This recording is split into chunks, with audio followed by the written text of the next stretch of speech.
Assalomu alaykum yigitlar. Assalomu alaykum hurmatli tomoshabinlar. Bugungi hikoya hammamizga juda foydali bo'lishi mumkin. Chunki hayotda bir ishlar qilamiz va u qilgan ishlarimizni oxiri bir pushaymonlik bilan tugaydi. Pushaymonlik bilan tugaydigan narsalarni tuzatib bo'ladiganlari bor va tuzatib bo'lmaydiganlari bor. Agar tuzata olmaydiganimiz bir ish bo'lsa, u bizni pushaymon qilgan ish umrimizni oxirigacha boshqa hech bir ta'm, hech bir narsa bizga tatimasligi mumkin. Hech bir ish, hech bir xursandchilik bizga tatimay qolishi mumkin. Shuning uchun aytayotgan gaplarimizga, qilayotgan ishlarimizga juda diqqatli bo'lishimiz kerak. Bu hikoya bizga shuni eslatadi. Bir yigit hikoya qiladi. Endi bu ancha eskida, tarixda sodir bo'lgan voqea, lekin bo'lgan voqea juda uzoq tarix emas. Ya'ni hikoya qiluvchining hayoti bu voqea yigitligida sodir bo'lgan, lekin u umrini so'ngida hikoya qilib beryapti. Aytadiki, yigit ekanman, bir kuni mahallamizdagi jami masjidiga bordim. Tahorat olish uchun tahoratxonaga kirdim. Kirishim bilan o'sha masjidning imomi domla tahoratxonaning hojat chiqaradigan joyidan chiqdi va tahorat qilmasdan masjidga kirib ketdi. Namozga yaqin vaqt qolgandi. Men aniq bilardim, masjidda boshqa tahoratxona yo'qligini aniq bilardim. Bu imom domla nega tahorat olmadi deb uni orqasidan tushdim. Va hech qayerda tahorat olmaganini ko'rdim va o'sha kuni jamoatni oldida turib namoz o'qib berdi. Lekin tahorati yo'q edi. Men buni bordim, hayratlandim. O'sha kuni namoz o'qimadim domlaning orqasida. Uyga bordim, dadamga aytdim. Dadam aytdiki, agar unday qilgan bo'lsa domla, biz bundan keyin domlaning orqasida namoz o'qishimiz mumkin bo'lmaydi. Xullas, bu gap ozgina vaqtdan keyin butun mahallaga tarqaldi. Bu gapni eshitmagan hech kim qolmadi. Sekin-sekin domlaning jamoat kamayib bordi. Odamlar masjidga chiqmay qo'ydi. Sekin-sekin atrofidagi odamlar ham yo'qolishni boshladi. Domladan uzoqlashishni boshladi. Hatto odamlar orasida bu domla o'zi musulmon emas ekan. Bu bir xufiya ekan bu. Bu chet elliklarda ayg'oqchisi ekan bu degan gaplar ham tarqashni boshladi.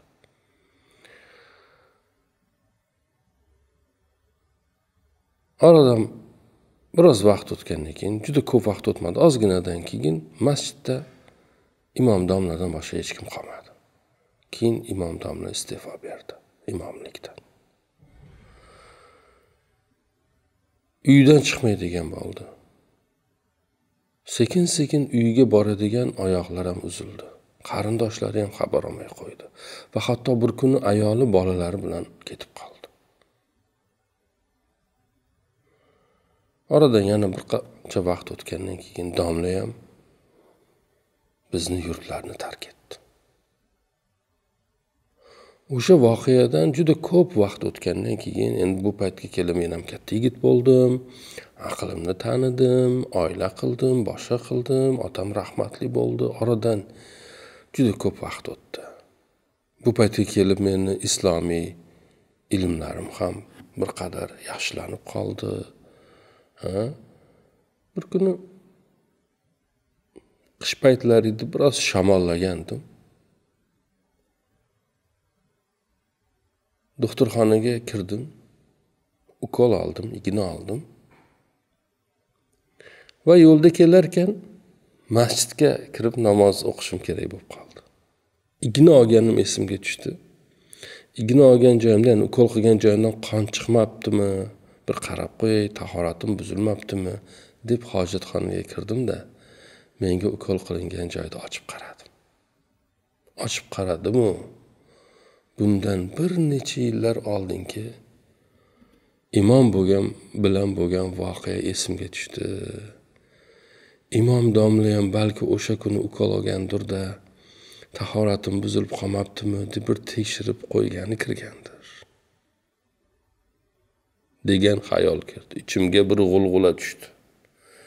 Domlani surishtirishni boshladim. Ichimdan nadomat, hech narsada ma'no qolmadi.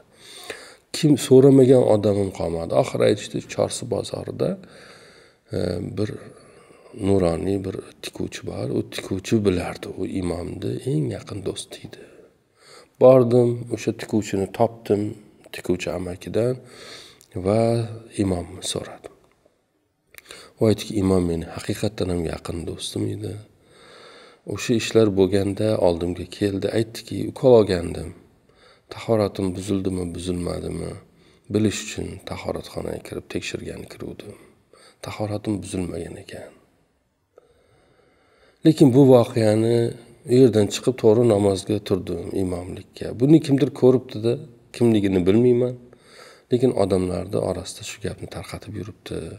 Odamlar ham men nima desam gapimga ishonmayapti. Hech kim meni eshitgan yo'q. Hech kim bir sababini so'ragan yo'q. Hamma go'yoki menga bir urush e'lon qilganday, go'yo men ularga bir dushman bo'lib qolganday. Hatto meni ayg'oqchi deganlari ham bo'ldi va oxiri majbur bo'ldim, ketmasam bo'lmaydi endi bu yerlardan. Oilam ham ketdi, bola chaqam ham meni tark etdi. Ketmasam bo'lmaydi dedi va ketdi. O'shanda bir yanglishlik bo'lgan ekan. Kimdir uni o'sha ukol joyini tekshirganini kirganini hojat chiqarib tahorat olmay namoz o'qidi deb gap tarqatgan. Imomni do'sti aytdiki, shu Eron taraflariga ketganini, yo Eron, Iroq taraflariga ketganini bilaman. Boshqa hech bir ma'lumotim yo'q. Na farzandlaridan, na o'zidan, umuman hech kimdan. Hikoyachi aytadi, o'sha kundan boshlab mana bugunga qadar 20 yildan ko'p vaqt o'tdi. Va men bu o'tgan davrda Eron va Iroq tomonga qaytgan hech bir odam qolmadi. Men undan o'sha imom domlani so'ramagan bo'lsam, har kimdan so'radim. Qidirmagan joyim qolmadi. Lekin hech qayerdan topa olmadim. Buni hikoya qilib berishimdan maqsad bir narsani bilmasdan turib, oxiriga yetmasdan turib, kimlarnidir muhokama qilmang. Qo'lingizda bir dalil yo'q ekan, sizga ko'ringan narsalar har doim shunday degani emas. Bizga ko'rinayotgan narsalarning orqasida xuddi hozir hikoyada aytilgandek, mutlaqo va mutlaqo boshqa narsalar bo'lishi mumkin. Shuning uchun odamlar haqida gapirar ekanmiz, diqqatli bo'lishimiz kerak. Hech gapirmasak eng yaxshisi shu. Birovni hech muhokama qilmasak eng zo'ri shu. Chunki biz odamlar haqida nimani tushunsak, nimani o'ylasak, xuddi o'sha o'ylagan narsamiz bizning hayotimizda sodir bo'ladi. Biz odamlarni bir shaklda bir narsadan pushaymon qilsak, oxir oqibat pushaymon bo'ladigan o'zimiz bo'lamiz. Qahramonimizda shunday bo'lmadi. Kimnidir pushaymon qildi. O'sha odam qaniydi shuni tekshirmasdan borib namozda turavermaymanmi? Bu qayerdan keldi deb ichida pushaymon bo'lgan bo'lishi mumkin, og'ringan bo'lishi mumkin. Nega bu ishlar bo'ldi deb ichidan bir pushaymon bo'lgan. Ya'ni bir shaklda buni o'ylamay qilgan harakati, bir og'iz gapi uni hayotda noqulay yashashiga, noqulayliklarning ichida qolib ketishiga va atrofida hech kim qolmasligiga sabab bo'ldi. Va unga qilgan bu ishi oradan vaqt o'tib tuzalmas bir dard bo'lib o'ziga keldi. 20 yillar davomida buni tuzata olmadi va tuzata olmaydi ham.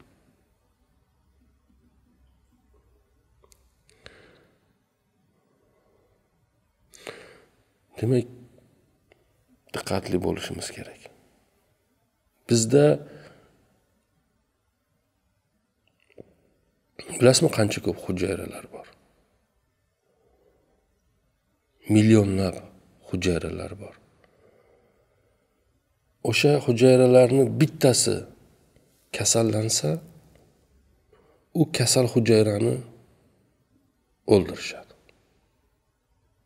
O'ladi yani. Yoki u kasal hujayrani atrofidagi boshqa hujayralar ham kasallanadi.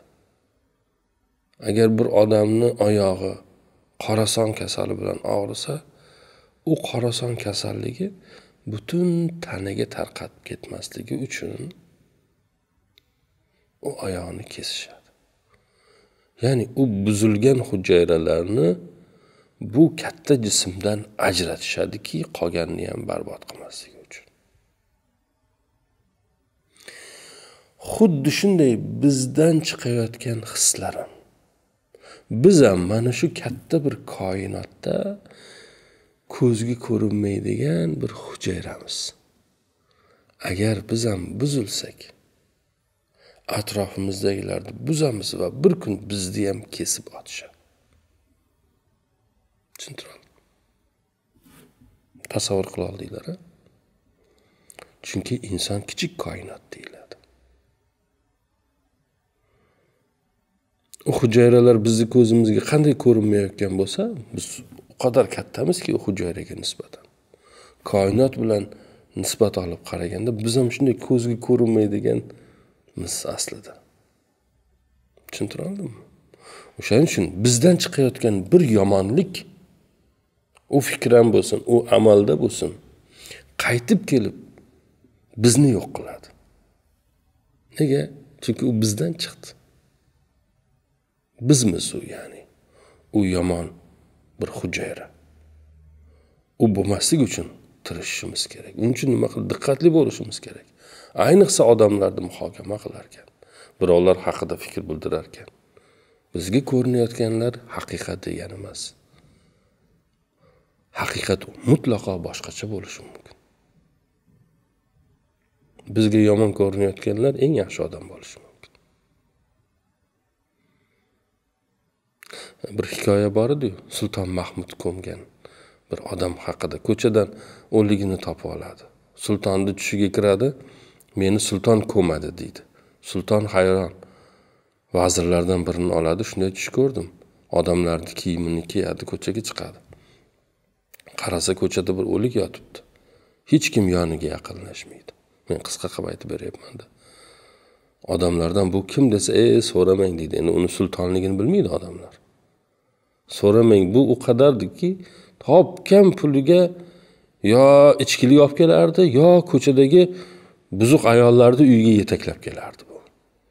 Qo'shnilar ham bu bilan salom alaykum qilmay qo'yganiga qancha bo'ldi. Deganda sulton vazirga aytadi, biz ko'mishimiz kerak bo'lgan odam shu. Lekin bu ishni oxiriga yetishimiz kerak. Nega bu odamdan odamlar nafratlanadi? Va nega bu meni tushimga kirdi? Bu yerda biz tushunmayotgan, biz ko'rmayotgan bir narsa bor deydi-da. Keyin u odamni xonadoniga boradi, ayoldan so'raydi. Turmush o'rtog'ingiz qanaqa odam edi? Deganda aytadi. Topgan puliga borib do'kondan aroqlarni sotib olib kelardi-da, hojatxonaga to'kardi, odamlar buni ichmasin deb. Ko'chadan buzuq ayollarni yig'ib kelardi, kechasi bilan menga ularga Qur'on o'qishga meni majbur qilardi. Ilm berishga majbur qilardi. O'sha topadigan pulini u berardi. Shu ayollar buzuqlik qilmasin deb. Odamlar nimani ko'ryapti, u nimani qilyapti. Tushundingizmi? Biz hech narsani bilmaymiz. Biz haddimizni ham bilmaymiz. Shunaqa. Sog' bo'linglar.